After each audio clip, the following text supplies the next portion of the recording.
Hi, welcome to week 1 of SO 242, Society and the Individual. Each Monday, I will post a video, 1, to quickly go over the assignments that will be due, and 2, to provide you with some new sociological terms and concepts that can be used and applied throughout the week. So just to kick it off, you could see that I have a screenshot of Moodle.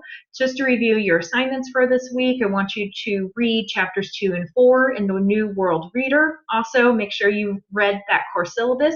If you go to the top of course resources, under the syllabus that's posted there, there's a question. Make sure you click on that. Also, too, I want you can see there's a learning assessment forum.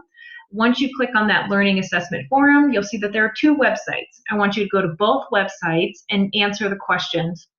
They will provide you with your results, and I want you to simply and only post your results in the learning assessment forum. There's no need for a description or anything at this point. We'll get to that a little bit later. 2, the second section there is instruct, and it says there's 2 videos that I want you to read, and then there is a forum. And you can see there that I also have the forum rubric posted for you. So if you have any questions about what is expected or how to get the maximum points, make sure you check the forum rubric before you post your initial post, which is due Thursday at midnight. And then, as you know, there are 2 replies that are due by Sunday at midnight. This week, I also want each student to complete a wiki page, and this may be something new for a lot of you, and so I have provided a tutorial video of how to do it in Moodle. But really the question is, I want you to answer sociology is. What is sociology? I want you to give me 5 statements about that, and I also want to make sure that you're documenting your sources. So if you click on the wiki icon there where it says sociology is, you'll see that I've already created a wiki page, and you can use that as a template. In addition, the grading sheet is there for you to look at. There's also the top learning points sheet that will be due this week. You'll want to click, there's the worksheet is there for you as well as the grading sheet, and you'll want to submit them through the top learning points assignment right there by Sunday at midnight. So have fun this week with all of those assignments. And right now, if you can just bear with me, I'm going to share a new screen with you, and this is going to be a little PowerPoint that I'll do every week, and it'll provide you with some new terms to think about. So really quickly, we're going to talk about what is sociology, why is it important, and then we're going to get our Socioner just talk a little bit more about some new terms, and then we'll briefly talk about critical thinking, which for all sociologists and really for all learners, and especially adult learners, is a very important skill to have and to utilize in this class and all your classes. So what is sociology? It really is the science of society. That's what it breaks down to translation-wise. We study human relationships and institutions and how those shape us and really shape our culture. We are part of lots of major cultures, mainstream cultures, pop cultures, subcultures. So it really, when you start to think about it, you understand all the influences that really can shape a person. We talk about social causes and consequences, and we really try to explain things like gender, poverty, and war. Why are things the way that they are, and how are we viewing them as human beings? What's that construct? What's that framework? Why are we seeing society in this way?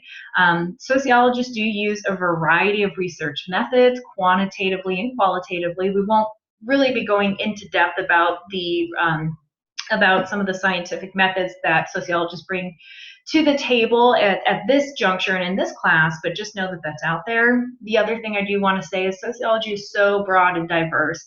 I mean, we study anything from gender and sexuality to religion, and of course, as we've discussed, race relations, diversity, poverty. It really is an extremely diverse discipline, and there's so many perspectives. So in saying that, sociologists don't always agree. In fact, there's lots of camps or paradigms that certain sociologists prescribe to. So why is it important? So sociology really does make studying society scientific. And that means that it also helps to provide insight on the role of institutions. When I say institution, it's something like education or government or family. Those are what sociologists define as institutions. We really and truly try to seek solutions to social problems so that it can change certain attitudes towards humans. There was a lot of stigma on mental health and who were being diagnosed with mental health issues, especially throughout history. And a lot of that had to do with how society saw certain individuals or believed certain individuals to act in a certain way. And so really sociology has helped change our attitudes about humans in certain situations.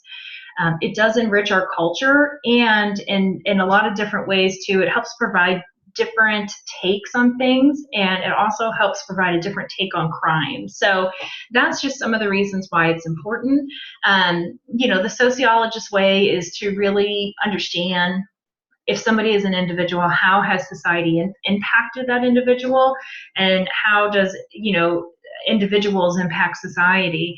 So that's really the focus of our class, and sociologists more or less try to find patterns in people's lives, and they do that by research and scientifically to prove those patterns. We also focus on those structures, like I talked about: school, family, government, and really just culture. So throughout this course, and especially this week, I want you to put your sociology thinking caps on so you can try to start to think of in terms of a sociologist. So that was just kind of some information I wanted to provide you. This next slide you can see is giving us some definitions, and I hope this helps shape a little bit about what you see in the TED Talks and of course what you're reading in the New World Reader. But culture, I've been throwing that word around, is really about the values, attitudes, customs, beliefs, and habits shared by a member of a society. So there could be a culture on your sports team, or there could be a culture in your workplace. And you might find that in new situations you're uncomfortable because maybe you don't understand some of the values or attitudes of somebody. So that's really what we're talking about when we say culture. Norms are really rules of conduct. They tell us what we can and can't do. So think about, if any of you have children, we start to teach our children about these norms or the rules of society at a young age. You have to wear pants in public, or no, you can't shout, when we're at church, or things like that. So it's the internalized rules of conduct that embody the expectations of a society. So a social structure, again, is on the same terms of an institution. It's a social organization that is based on patterns of interaction between two groups, and they share norms and values. So again, an institution could be your family, or it could be your place of work. The other two terms I want to talk about is in-group and out-group. An in-group is when a group or an individual belongs to a group and feels very loyal to that group.